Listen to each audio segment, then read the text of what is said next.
Hola a todos, chicos. Bueno, básicamente este encuentro es más bien de consulta, es un encuentro donde a lo mejor si no hay una cuestión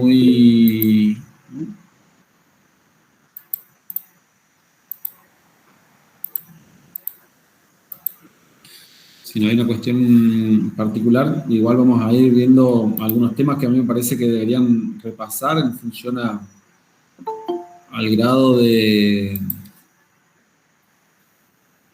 relevancia, ¿no es cierto?, que se le va a dar a la hora del examen. Y sobre todo hay cosas que a mí me parece importante recalcar en función a lo que el primer examen nos dejó y que en este segundo examen espero no sean errores típicos, ¿no es cierto? O tan reiterativos.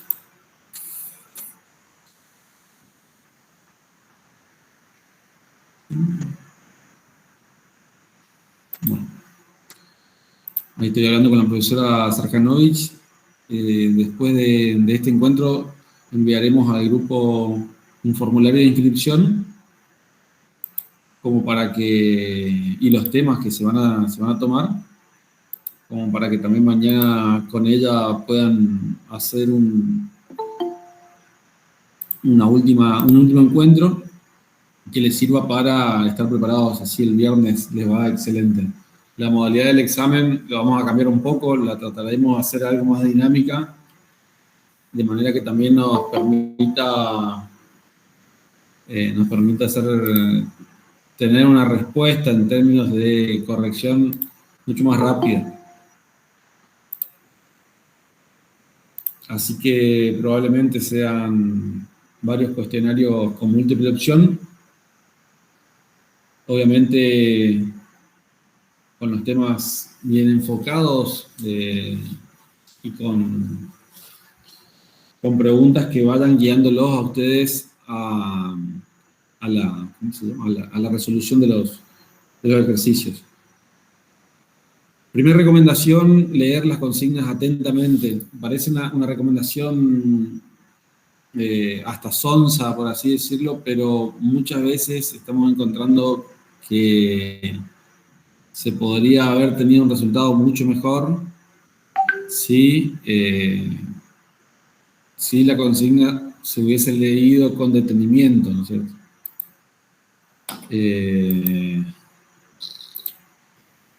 Después de esta clase, de todos modos, vamos a hacer un ping-pong con aquellos que han pedido ver los exámenes, me han pedido por mail. Yo le voy a ir citando a uno en el mismo grupo y de esa manera puedo hacer una devolución concreta, pero en términos generales es esto que le digo, ¿no? Las consignas en una lectura con detenimiento podrían haber tenido como resultado un desarrollo mucho más acabado de los planteos. Gracias. Gracias. ¿Eh? Ah, bueno, gracias.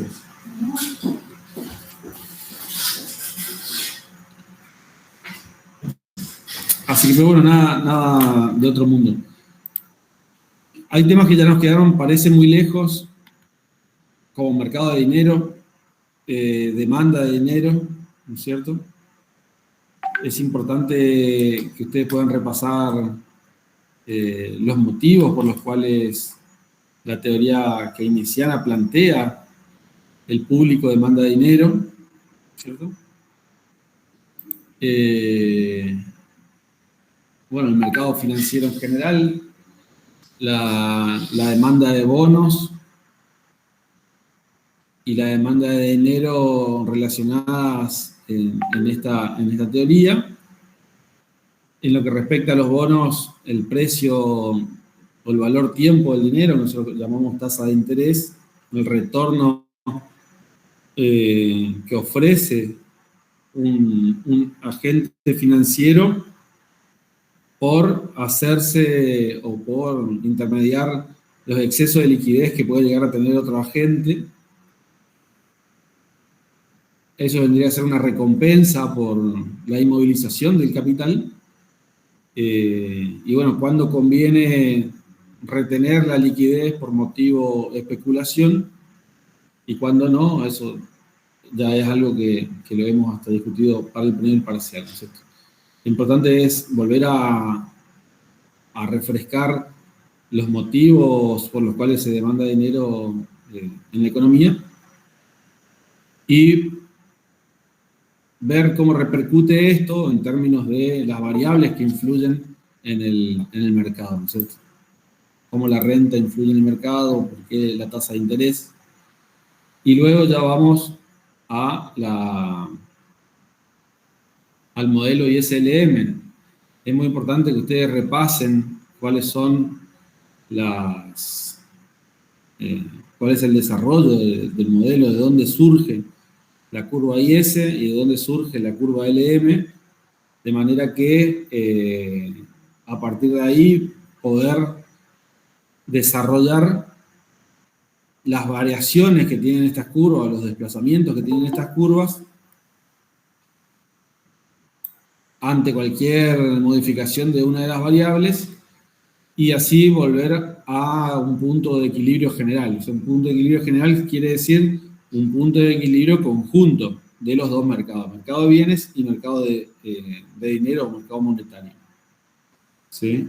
Es decir, saber hacia dónde se desplaza una curva cuando pasa una u otra cosa es muy importante porque nos va a dar de manera intuitiva y segura un razonamiento que tiene obviamente un resultado final concreto. Entonces sabemos que si pasa, no sé, una política fiscal expansiva, ¿qué va a pasar con la curva IS y eso cómo repercute? Obviamente primero en la renta de equilibrio, pero después también en los niveles de interés de equilibrio.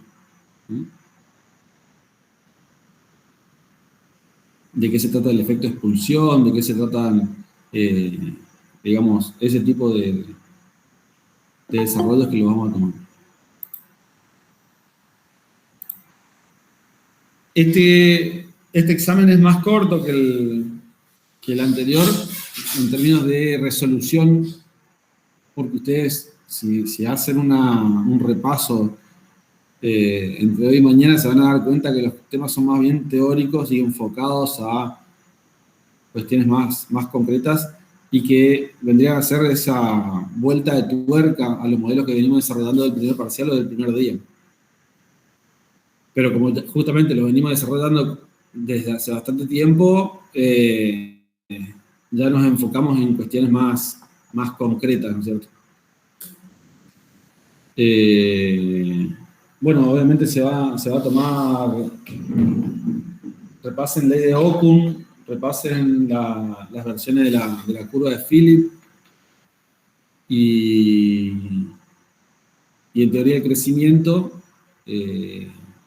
bueno, contabilidad del crecimiento. ¿Sí? Estoy diciendo temas que obviamente van a entrar y que no deberían faltar a la hora de repaso.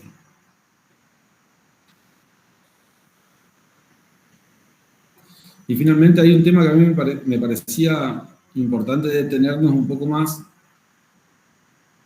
que es algo que vieron la semana pasada, es decir, está bastante fresco, que es mercado abierto. Cuando nosotros trabajamos nuestro modelo, todavía estábamos viendo una economía cerrada. Primero era una economía cerrada sin gobierno, después agregamos la participación del Estado.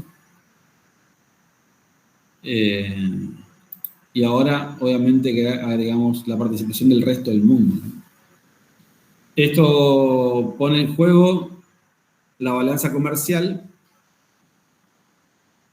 Esta balanza comercial va a ser la diferencia entre los bienes que exportamos versus los que importamos, ¿sí? Los que compramos al resto del mundo. esa balanza comercial va a tener un efecto en la renta de equilibrio, ¿sí?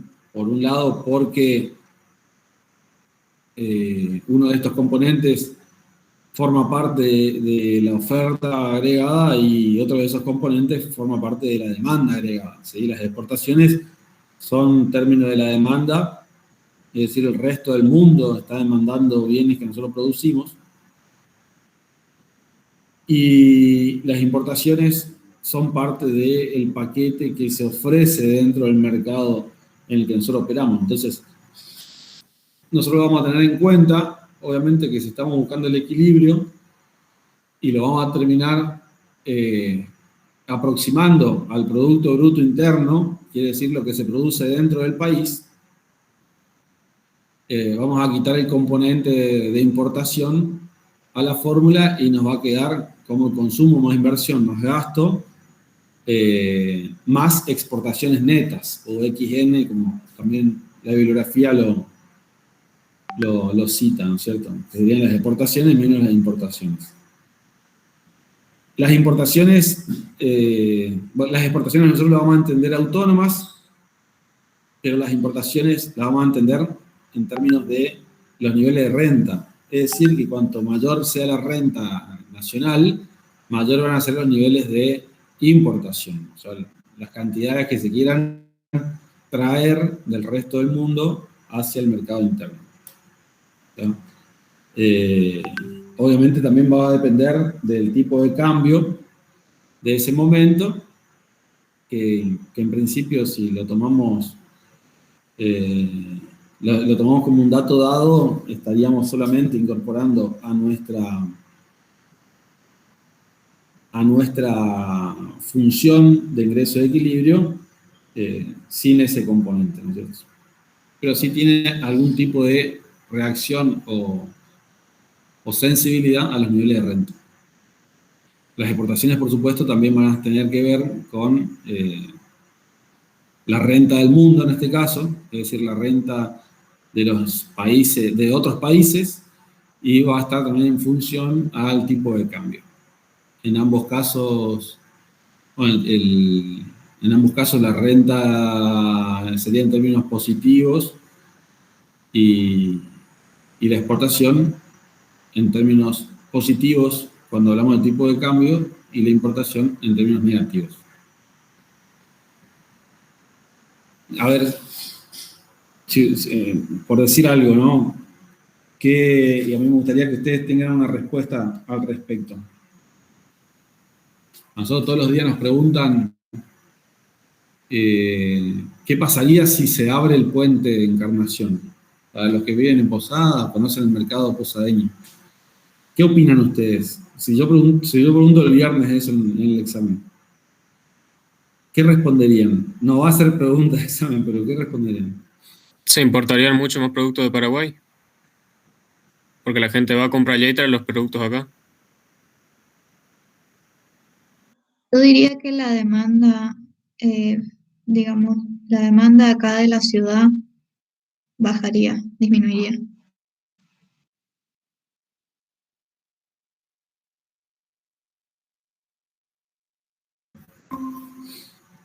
Se perdió la conexión, Lucas, no te escuché.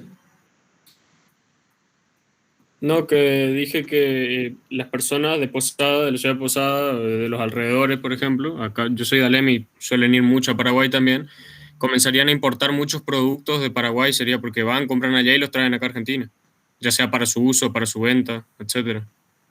¿Qué productos? Por ejemplo, la ropa y las cosas que normalmente están más baratas allá en Paraguay. ¿De qué depende que esté barato en Paraguay? Del tipo de cambio. Del tipo de cambio, claro. Ahora, yo le pregunto concretamente hoy, a este tipo de cambio, ¿no? ¿Qué tipo de cambio tenemos hoy? En relación al guaraní, profe, ¿no? No, al dólar, por lo menos al dólar.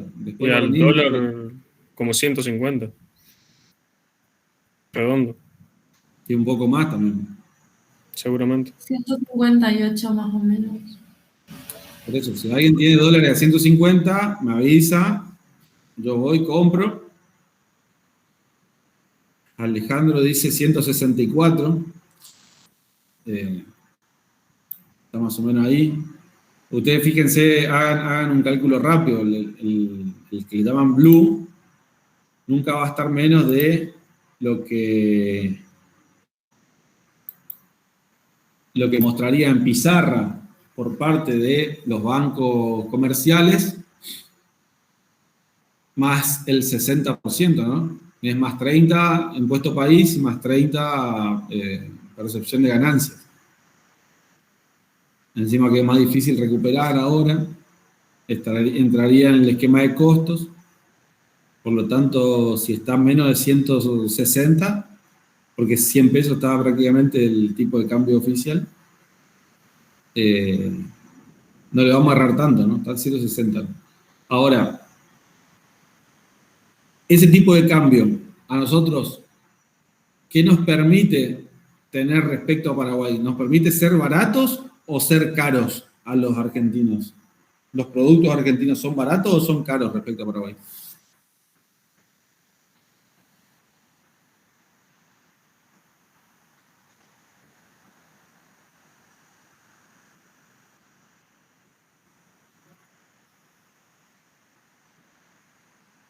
Y hay otra pregunta. Con la capacidad adquisitiva que ha quedado después de varios periodos con recesión, incluso con caída del PBI cercana a 10 puntos según datos oficiales y un poco más según estadísticas privadas, con caída del PBI de 10 puntos, de nuevo, con pérdida de puestos de trabajo y con incrementos de precios cercanas a los 43 puntos. Entonces, ese paquete, ¿qué tipo de productos está dispuesto a comprar o cómo se conforma la canasta de bienes que está intentando comprar la población promedio que generalmente cruzaba Paraguay? Esas son preguntas que deberíamos hacer para conocer el perfil socioeconómico de la población que estamos analizando y finalmente poder concluir que posiblemente ante una apertura del puente, así como van a haber argentinos que se van a cruzar a Paraguay para comprar algunas cosas seguramente, ¿sí? Seguramente hay algunas cosas que o acá no hay o acá todavía siguen saliendo más caras, pero seguramente va a haber muchísimos bienes que los paraguayos van a venir a comprar acá, digamos. Con este tipo de cambio, yo estoy seguro que los paraguayos van a venir a comprar alimentos, bebidas, combustible, es decir, muchísimos bienes de consumo masivo, y probablemente los argentinos no se crucen tanto a comprar tecnología al Paraguay por dos motivos. Una, el tipo de cambio a nosotros nos permite ser baratos cuando importamos, ¿sí? Ese retraso todavía está marcado. Y por otro lado, no estamos en la canasta de bienes, no está tan presente la tecnología como en épocas de auge o de crecimiento. En crisis generalmente las canastas se conforman por bienes básicos y no hay tantas computadoras.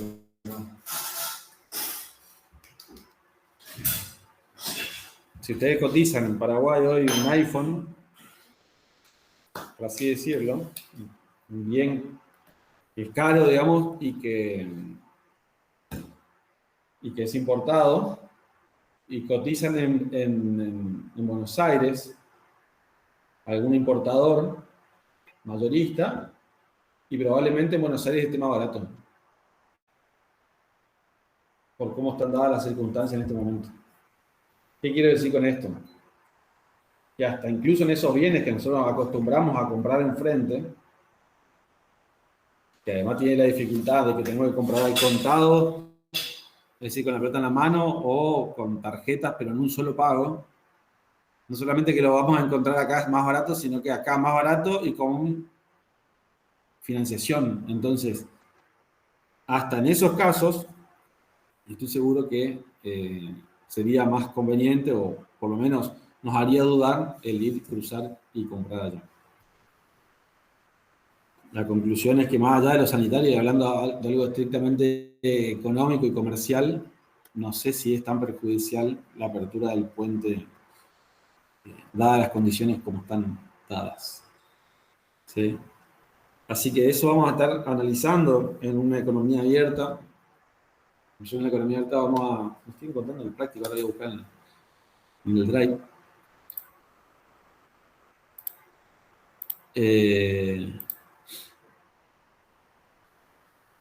Pero sí en la economía abierta, lo que decía, vamos a tener un multiplicador también que va a ser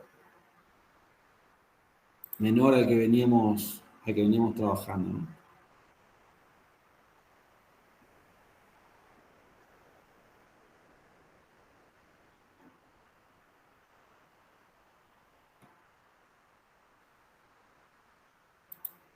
¿Cómo sería el multiplicador del gasto en economía abierta? Es decir, con la propensión marginal a importar.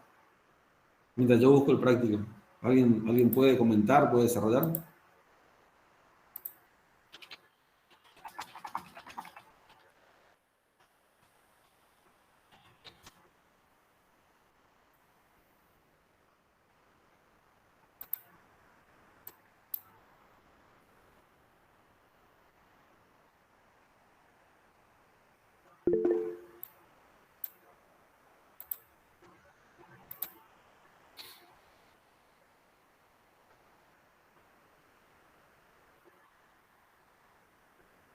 Ese componente o esa suma más M, que es la propensión marginal a importar, ¿haría que el multiplicador sea más grande o más chico, Facundo?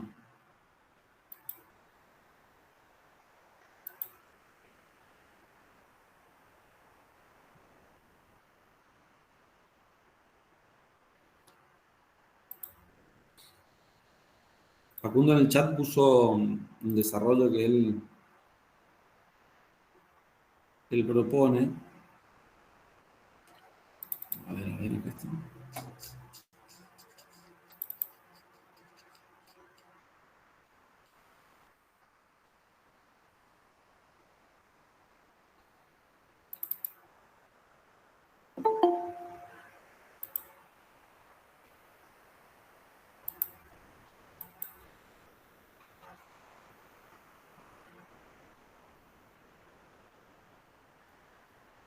Disculpe, profe, se me cortó. ¿Podría repetir la pregunta?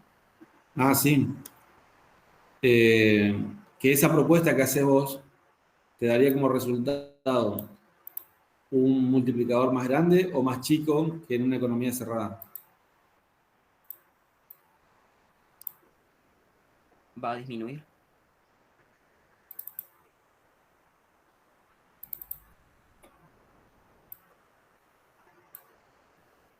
¿Y esa disminución cómo la llamamos nosotros?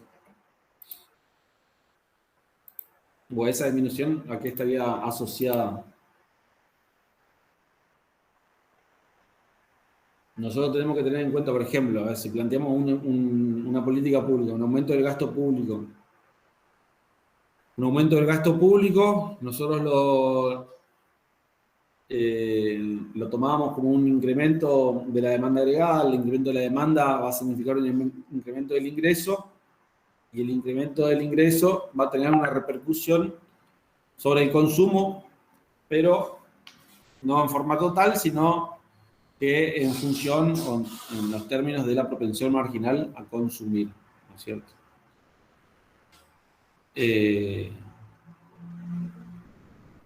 La otra parte la ahorraríamos.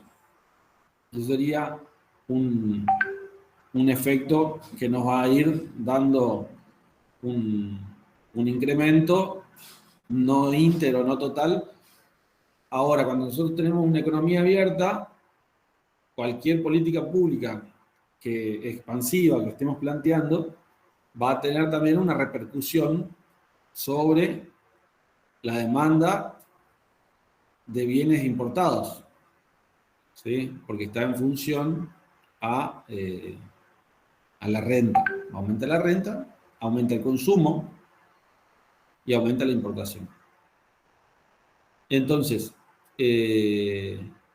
nosotros vamos a estar frente a lo que se conoce como las filtraciones, ¿no es cierto? Un incremento o un esfuerzo del Estado nacional, por ejemplo, cualquiera fuera el Estado, intentando aumentar la renta nacional, también va a terminar teniendo un efecto positivo sobre la renta del mundo, porque va a incrementar la producción del país que ofrece esos bienes que nosotros estamos importando, ¿no es cierto?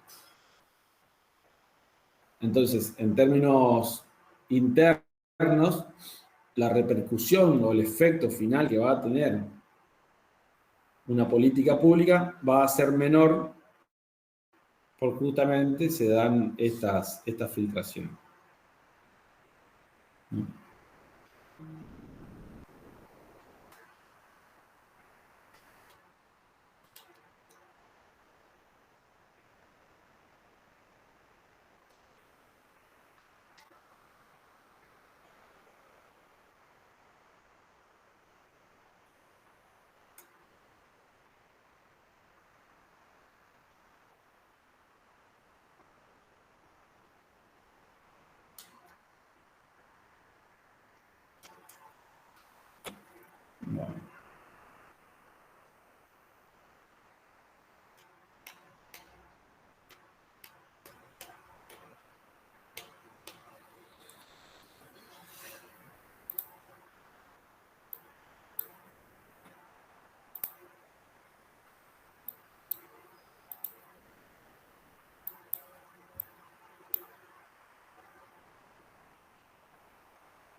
Vamos a ver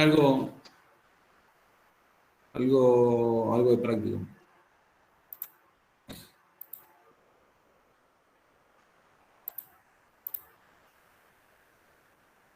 Este es el práctico 5 que tengo yo.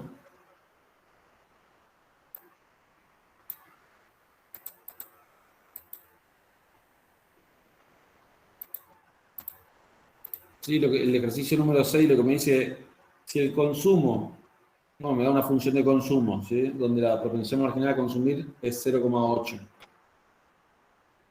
La importación es menos 5, ¿sí? Con una propensión marginal a importar de 0,1. La inversión 20, la exportación 14. El gasto público 18, las transferencias 3, los impuestos fijos 15 y los impuestos proporcionales 0,05. ¿No? Una renta de pleno empleo de 230. Se solicita ingreso de equilibrio, saldo fiscal, saldo comercial y demás. Voy a abrir el famoso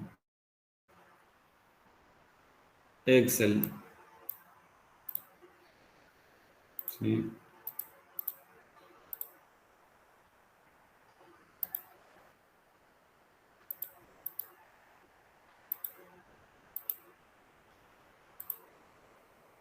Voy a cerrar un poco la ventana que tengo. Dejar de presentar. Voy a presentar el Excel.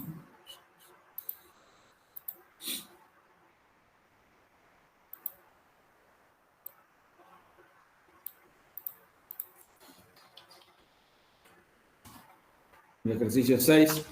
Entonces, lo que me plantea el ejercicio 6 es que yo tengo que calcular,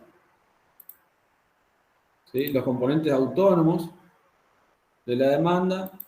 Voy a calcular el multiplicador, el ingreso de equilibrio, luego el saldo fiscal y finalmente el saldo comercial, que es uno de los cálculos nuevos que estamos haciendo. Me interesa repasar este ejercicio porque va a estar presente, sin dudas, en el examen, ¿sí? Así que bueno, si yo tengo que calcular los componentes autónomos, Profesor, sí, disculpe la molestia, ¿de qué práctico es ese ejercicio? del práctico, yo te digo, unidad 5, mercado de bienes.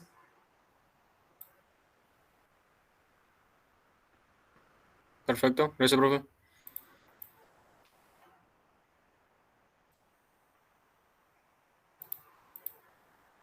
Sí, bueno. Ejercicio 6, ahí vuelvo al ejercicio. No lo tengo impreso, así que lo tengo que mirar en la web. Voy a copiar los datos.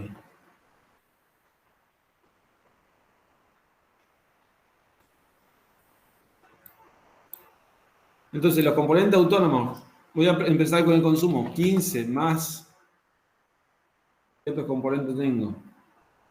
Más inversión, más 20, más gasto, 18. ¿Sí? Menos 0,8 por 15, más 0,8 por 3,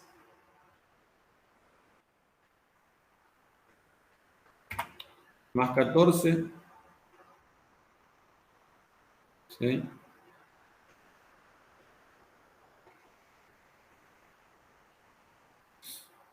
Bueno, ahí hay un planteo. Yo tengo exportaciones menos importaciones, ¿no es cierto? Entonces, yo tengo exportaciones menos importaciones. Tendría que hacer 14 son las exportaciones y las importaciones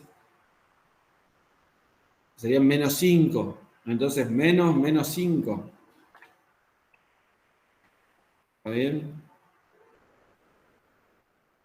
Esto me va a dar un resultado de 15, 20. ¿Sí?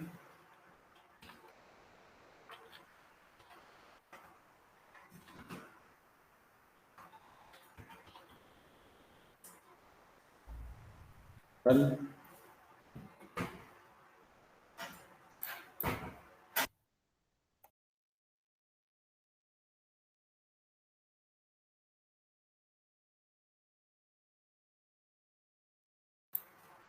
Vuelvo enseguida.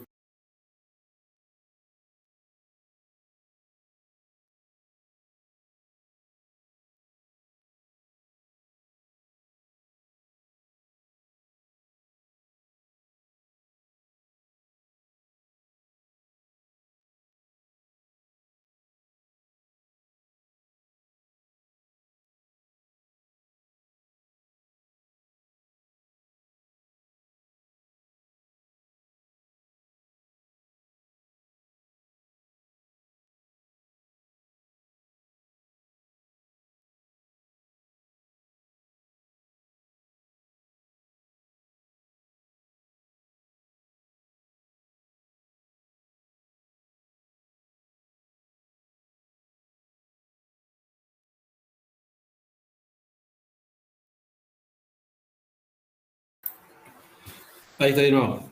Lo que decía, nosotros. Bueno, ahí se me fue el silencio, ¿no, Ana? Lo puse en silencio a propósito. Nosotros tenemos que calcular los componentes autónomos. Nótese esto. Veníamos calculando consumo más inversión más gasto más, voy a poner así, menos la propensión marginal a consumir por los impuestos fijos más la propensión marginal a consumir por las transferencias, ¿está bien? Y ahora nosotros estamos sumando las exportaciones autónomas y estamos restando las importaciones autónomas. ¿Sí? Voy a poner todo mayúscula como tiene que ser.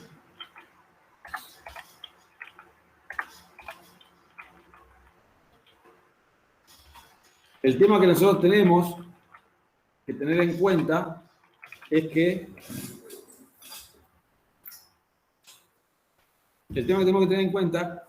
el planteo me muestra una función de importación donde las importaciones autónomas son negativas.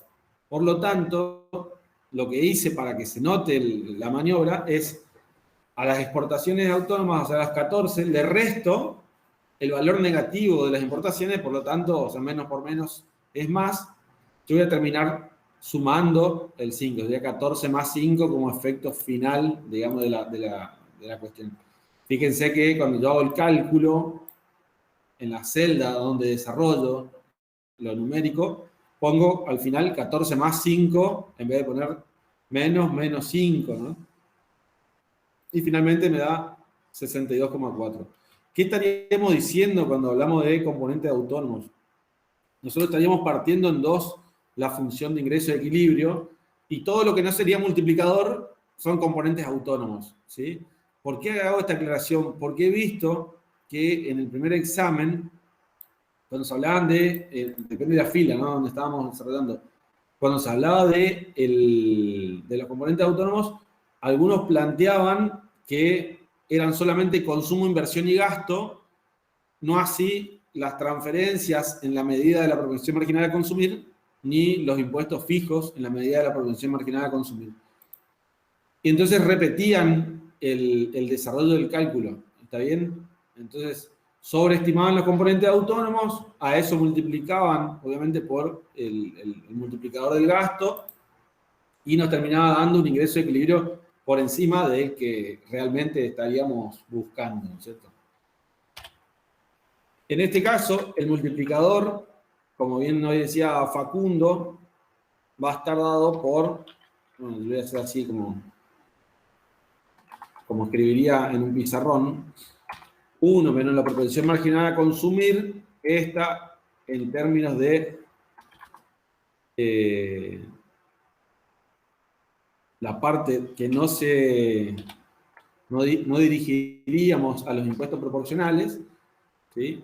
E incrementada en la propensión marginal a importar.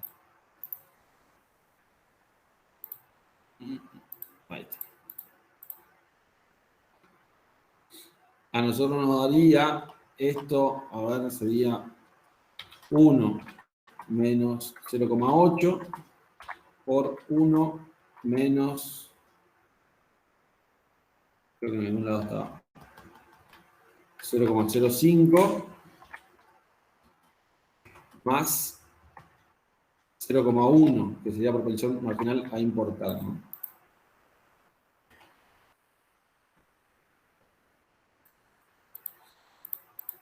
Y acá voy a repetir algo que sí se lo había dicho en el primer parcial, pero, o sea, para el primer parcial, pero evidentemente algunos se olvidaron.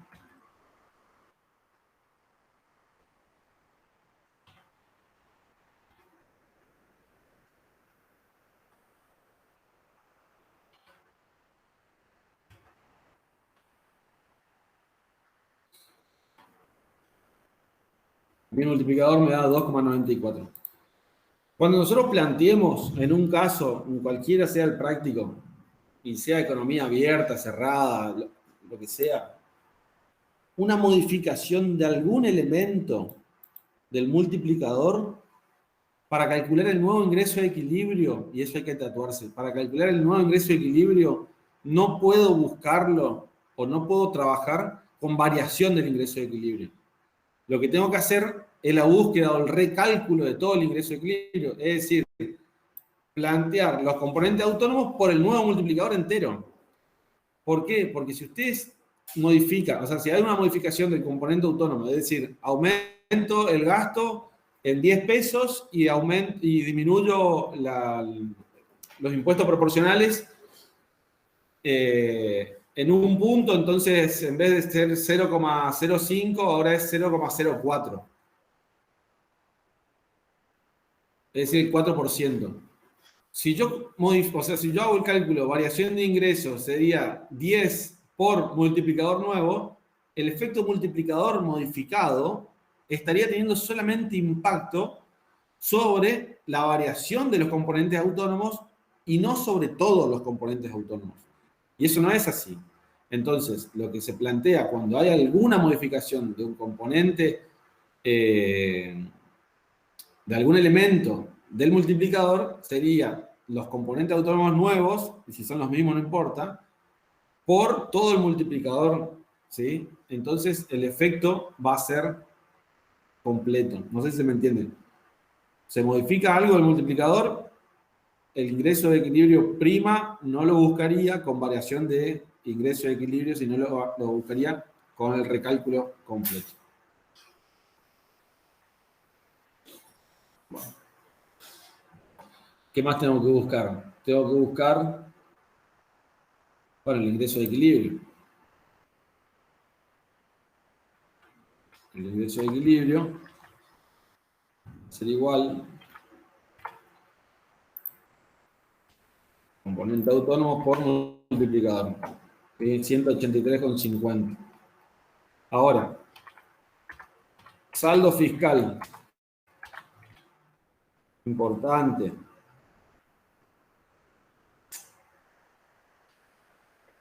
Saldo fiscal ya lo veníamos desarrollando, así que no deberíamos tener mayores complicaciones. Recaudación menos gasto. Yo de recaudación tengo 15 impuestos fijos y de proporcionales 0,05 por 183,53. ¿Sí? Menos el gasto que es 18 y menos la transferencia que es 3. ¿Ah? 15 más 0,05 por esto, menos 18 más 3.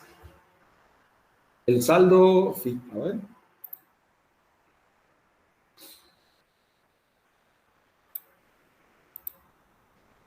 No, más 3 puse, y es menos 3. El saldo fiscal me estaría dando 3,17. ¿Alguno puede redondear? Eso no importa, no lo va a descalificar un redondeo. Y el saldo comercial, que es importante tener en cuenta, ¿sí? Me daría las exportaciones menos las importaciones. Por lo tanto, yo estaría planteando, bueno, las exportaciones son 14 menos 5, ¿sí?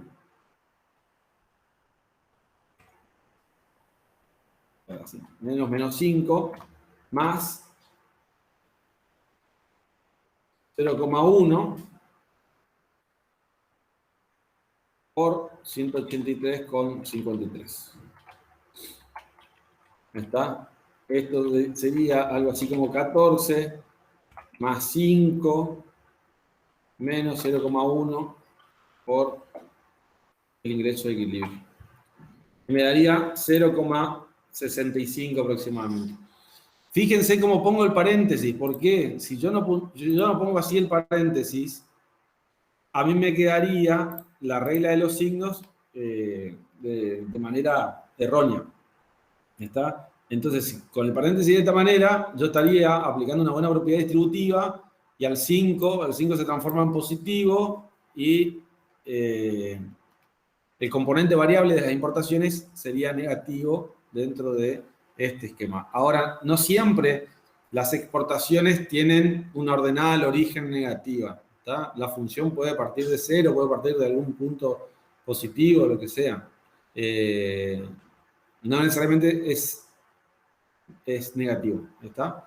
Así que no creo que se mareen tampoco con eso. Es importante, de todos modos, tener en cuenta los signos y es importante tener en cuenta a la hora de estudiar el multiplicador también la disposición de los paréntesis. ¿Estamos? Todo esto le digo como de las cosas que fui recogiendo del examen. El mismo práctico me pide después que yo calcule el grado de apertura económica, ¿sí? Me dice calcular el GAE y el CDI. El GAE, que justamente es el grado de apertura económica, nosotros lo que vamos a hacer es sumar exportaciones más importaciones sobre PBI. ¿Está? Y el CDI nosotros lo vamos a calcular de otra manera.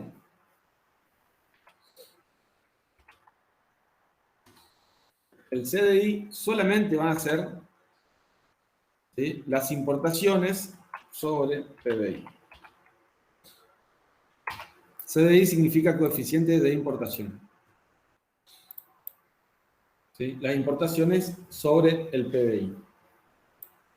En este caso sería 14 menos 5 más 0,1 por ingreso de equilibrio, y el PBI sería la renta de equilibrio. Por lo tanto, el resultado sería la división 0,149 y sigue. Y las importaciones serían menos 5 más 0,1 por el ingreso de equilibrio, y ese sería el ingreso de equilibrio.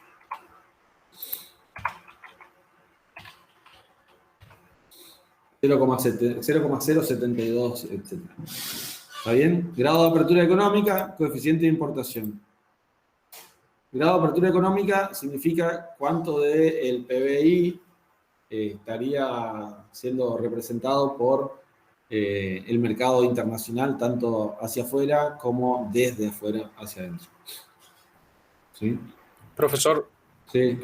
el resultado que obtenemos ahí es un porcentaje, ¿no es cierto? ¿Tendremos que multiplicarlo por 100 o no? No, no necesariamente. A ver, si ustedes tienen un coeficiente y lo quisieran poner en porcentaje, sí multiplican por 100, si no, está bien. O sea, el grado de apertura económica lo podés desarrollar así y decir, el grado de apertura económica es 0,14. Si vos decís, bueno, ese coeficiente lo transformo en tanto por ciento, multiplicar por 100 y sí agregar el símbolo. Si no está en tanto por uno, no hay problema. ¿Está? Misma cuestión con los índices y demás. Si ustedes lo quieren representar en forma porcentual, lo multiplican por 100 y obviamente le ponen el símbolo. Si no, de todos modos entendemos que están tanto por uno y ya está en la cabeza, podemos hacer una lectura, ¿no? No hagan una mezcla nomás y decir que esto es por ciento. Si ponen 0,149%, está mal. Si vos pones 14,9%, ahí sí está. Bueno. Y después nos pregunta ese mismo práctico.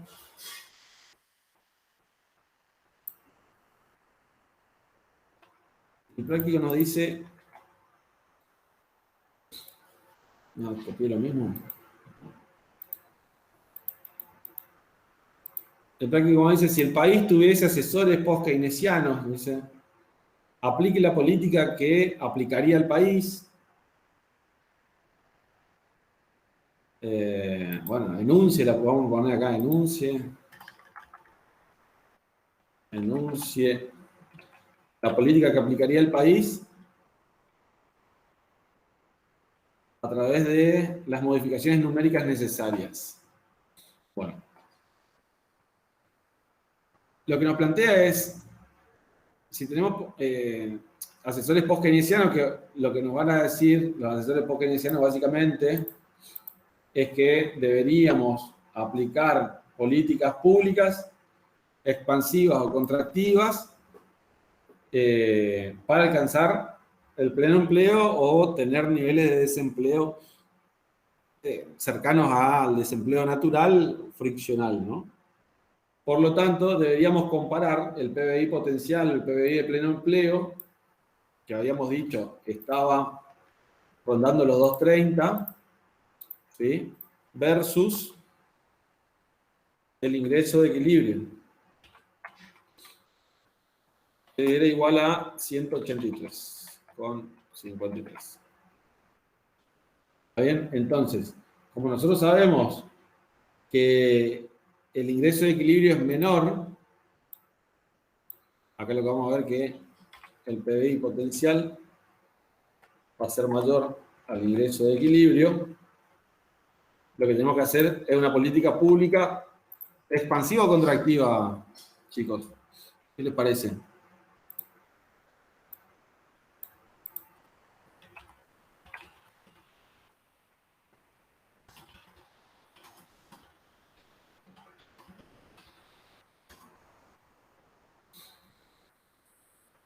¿Expansiva, profe? Expansiva.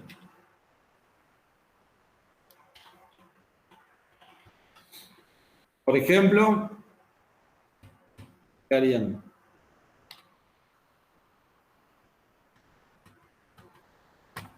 Aumentar el gasto público. Un aumento del gasto.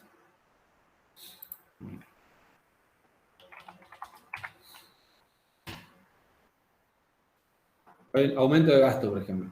Puede ser aumento de gasto, puede ser aumento de transferencias, puede ser... el problema es que aumento de transferencia políticamente es peor visto que aumento de gasto por una población, por ciertos sectores de la población. Ahora, por otros sectores más vulnerables de la misma población, es una herramienta que tiene efecto más inmediato en la economía familiar, ¿no es cierto? Entonces, hay que ver la situación en el momento del país, el contexto, y elegimos la política pública más certera para ese contexto. O también puede ser una combinación de dos. Ahora, se nos haría más difícil el cálculo que nos está pidiendo el práctico, así que vamos a proponer solamente una.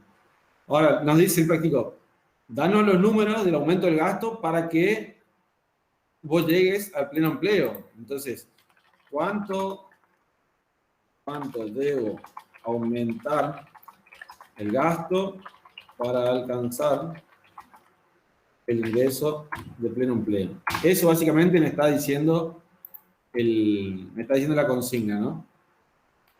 Para llegar a ese número, primero que nada voy a restar, ¿sí? Voy a hacer la diferencia, 230 menos 180,53 es igual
ahí volví. Si yo consigo la diferencia entre el PBI potencial y el PBI actual, ¿sí? Serían 46,47, y teniendo el dato del multiplicador, yo podría conseguir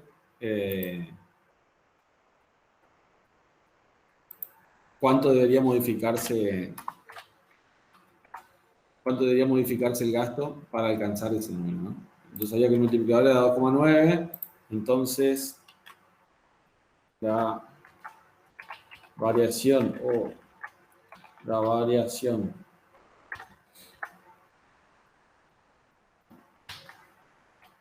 del gasto debería ser igual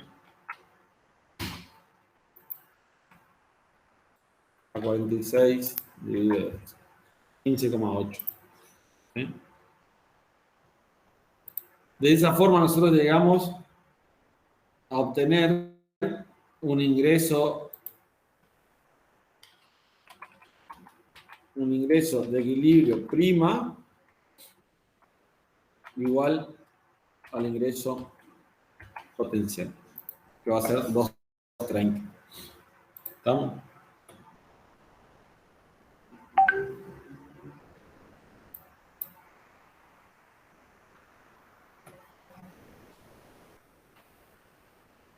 Este práctico más que nada era lo que a mí me importaba desarrollar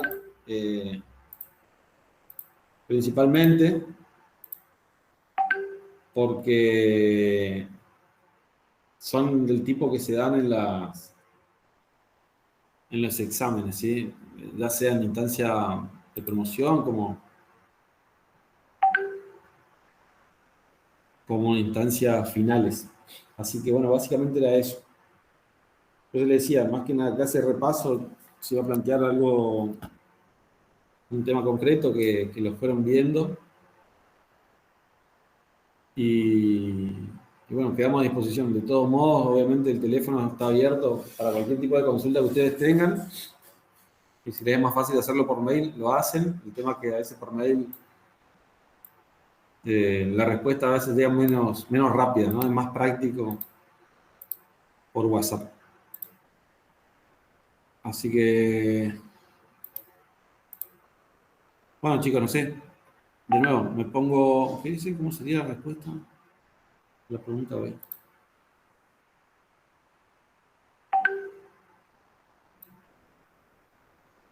La respuesta a la pregunta B, tenés razón. Estar en el equilibrio significa equilibrio en el saldo comercial. No necesariamente. No. Vos podés estar en equilibrio sin estar en el equilibrio en el saldo comercial. No, eso no necesariamente es así. ¿Se entiende? No necesariamente es así. Podés estar en equilibrio con déficit comercial o superávit comercial. Una cosa no va a significar la otra.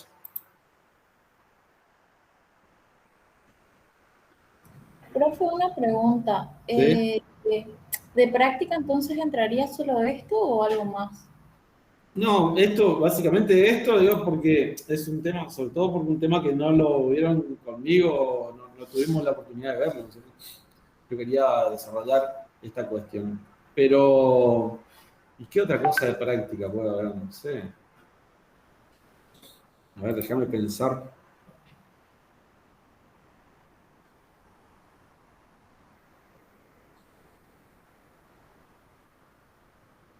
No, puede haber otras cosas de práctica. A ver, por ejemplo, el mercado de Eficacia marginal del capital, profe, por ejemplo.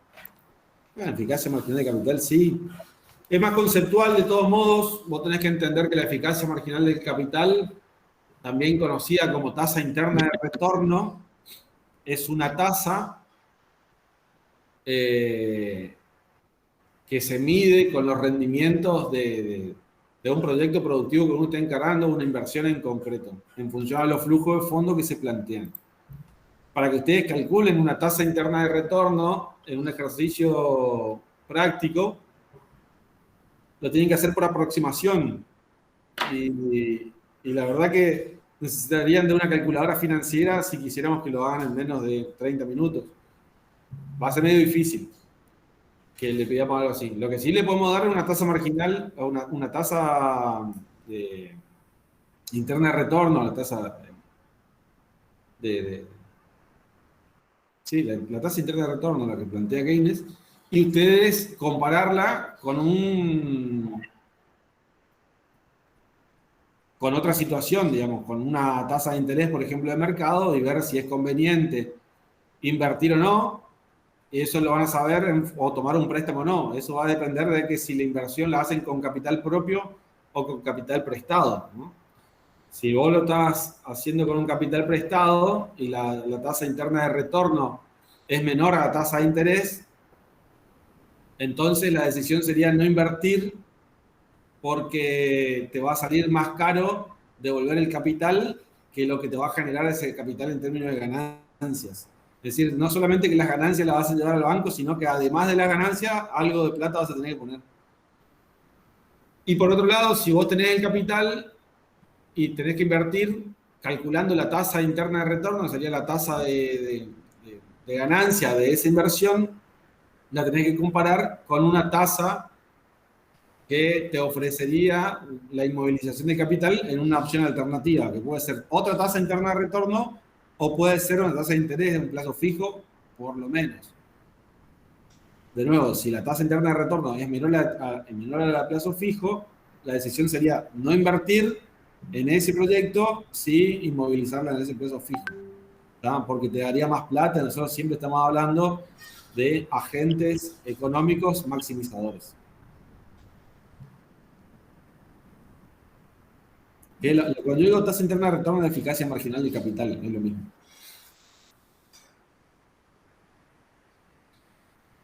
Profe, ¿y ese Excel que hizo después pueden mandar al grupo? Y ya lo mando al Drive. Dale. Compartido conmigo. ¿Cómo era? Macum. Gracias. Bueno.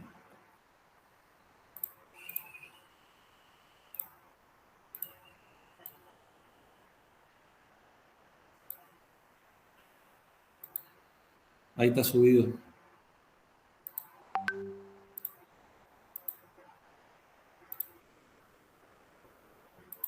Ahí ya está subido. Sí será. Tasa de desempleo, me pregunta Ana. Sí, tasa de desempleo entra. Eso, tasa de desempleo está. Es poder calcular y poder entender, ¿no es cierto?, cómo se componen los dos grandes grupos que son la población, los activos y los inactivos, y dentro de estos poder entender cuándo una persona es ocupada, cuándo no. Es decir, son definiciones conceptuales y que por supuesto tienen su medición en términos de tasa, que eso lo pudimos ver.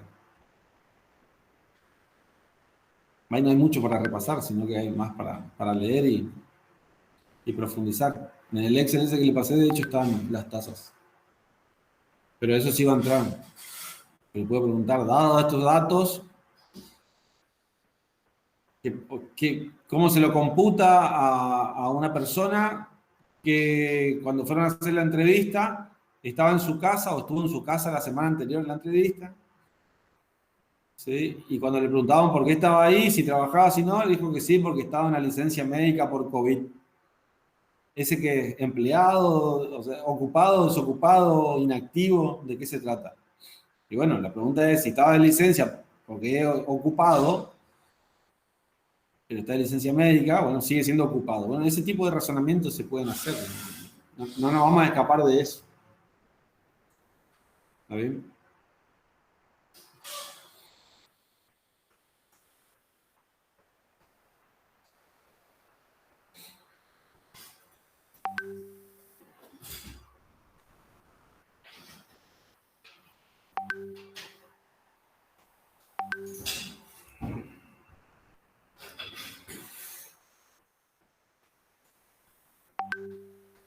Ejercicio de bono.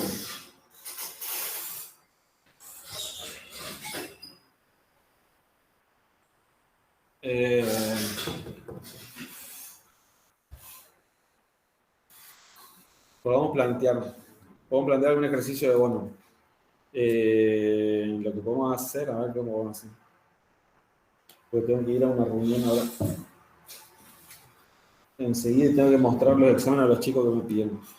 Lo que podemos hacer con el ejercicio de bono son dos cosas. Uno, ya mismo le digo a María Victoria que mañana ocupen una parte del tiempo para hacer algún repaso de ejercicio de bono, y otro, le mando algún ejercicio y veo qué resolvimos en la clase, y si queda alguno por resolverlo, lo haríamos. No se van a escapar de ahí los ejercicios de bono, no. no vamos a hacer renta perpetua, no vamos a hacer ese tipo de cosas. Solamente lo que podríamos hacer es preguntar si, dada cierta circunstancia o dado un valor nominal de un bono y dada la tasa de interés, por ejemplo, si conviene una demanda de dinero por motivo de especulación o no. Ese tipo de cosas podemos hacer. Después no nos salimos. No vamos a salir, ¿no?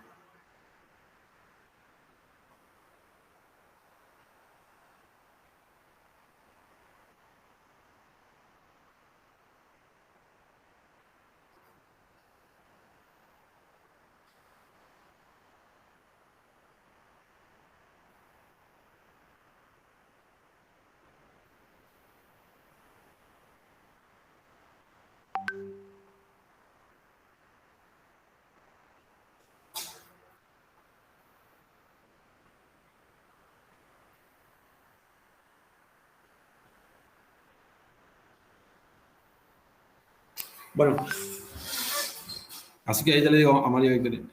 Y bueno, después se quedan, a ver, ¿quién se queda? Se queda Vichy, se queda Gerula. ¿Quién más se queda? Bueno, los que pidieron que se revise el primer parcial. Benítez, Tarrosa, Escalada, Cordero, Gatti, González, González, Hernández.